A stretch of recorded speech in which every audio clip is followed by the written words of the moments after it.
Hi favorites, welcome to Second Bites with Sarah. Today we are going to make the coziest cinnamon apple French toast.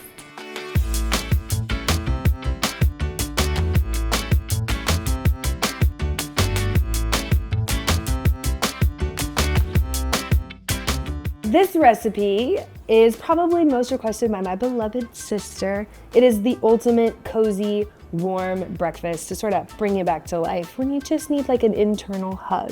So we have 2 apples of your choice. I prefer one of them to be Granny Smith because I like a little bit of that tartness. We've got sugar, salt, vanilla paste, cinnamon, butter, eggs, milk, a little bit of my cardamom syrup as a guest star, and 4 slices of the bread of your choice. I'm using cinnamon bread as my base just to get some extra flavor in there. It feels like the ultimate cheat. Love it.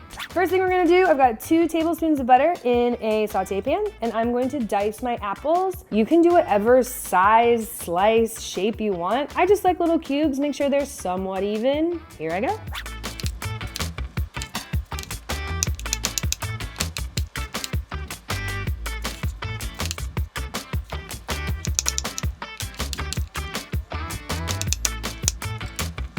Two apples diced to the size of your liking, and as a reminder, there's 2 tablespoons of butter already in there. We're gonna do a pinch of salt per use. Everything sweet needs a little bit of salt. I'm gonna do a couple teaspoons of cinnamon, and then I'm gonna do a little bit of vanilla bean paste. Vanilla extract is totally fine. I just have a crush on this product right now. This idea that it's kind of gooey and I can see the black specks from the vanilla beans is making me really happy lately. And then we're gonna do probably 2 to 3 tablespoons of sugar. And then we're gonna get this on the stove and get those apples squealing a little bit, and it's about to smell really fucking good in here.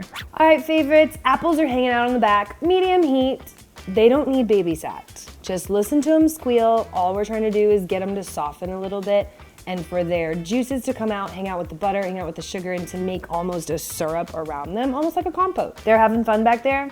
Let's go ahead and get ready to prepare our custard for our French toast. We need a cup of milk, 2 eggs. We're gonna do probably a couple tablespoons again of sugar, vanilla bean paste, cinnamon, and salt. And then our secret weapon is actually my cardamom vanilla simple syrup. I'm gonna do a little splash of that in there as well. It'll help with the sweetness, but it'll also provide that little something, that warm spice in the back end when you take a bite. And your people are like, why do I love this? Why do I want to keep taking more bites? And this is your secret weapon. Let's get it prepped.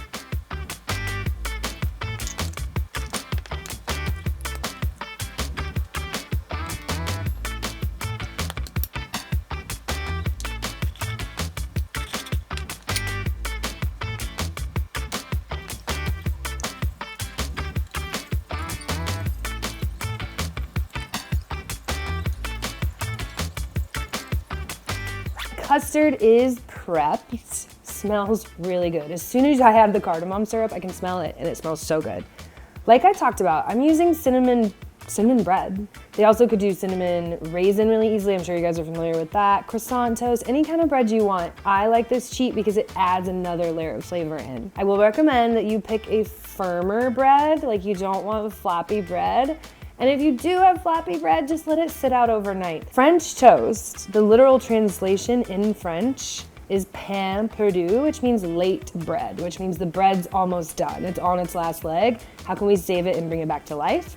So the idea that your bread is already a little stiff or just thicker is a good starting place for that same idea. Because you're about to soak it in liquid, it'll get way too floppy, y'all, way too floppy. Each one is gonna go in the batter for, I would say, at least 10 seconds. Really let it soak in. Some people go up to 30. Then we're gonna cook it on both sides in a skillet. You can use butter, you can use oil. I'm using coconut spray.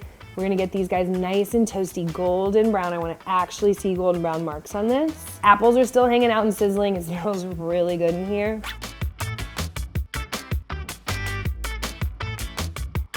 All right, we have arrived at the final step, which is my favorite. French toast is done. I've got some lovely colors going on from the grilling of it. I love to see this like kind of stiff grill, but then I know it's still soft underneath. That's a texture thing I'm obsessed with. The apples are gooey, and there's this sort of like caramely cinnamon syrup that's happening with it from all the juices we talked about. I'm gonna just pile these on top artistically so it looks gorgeous. Then you have some choices. If you can't do French toast without maple syrup, I totally understand. I have some warmed right here that I'm gonna drizzle just a little on top of mine. But a lot of people I know, the syrup from the apples is plenty. So give it a taste first before you go in with more syrup. But I understand if you need that maple flavor. I totally get it. If you don't go the syrup route, powdered sugar also just makes this thing look gorgeous when it's done. Let's plate up. So cozy. It tastes exactly like you want it to. You just need a side of bacon and maybe a cup of coffee with a little bit of cardamom syrup in it. Hey favorites, thanks for watching. We'll see you next time on Second Bites with Sarah.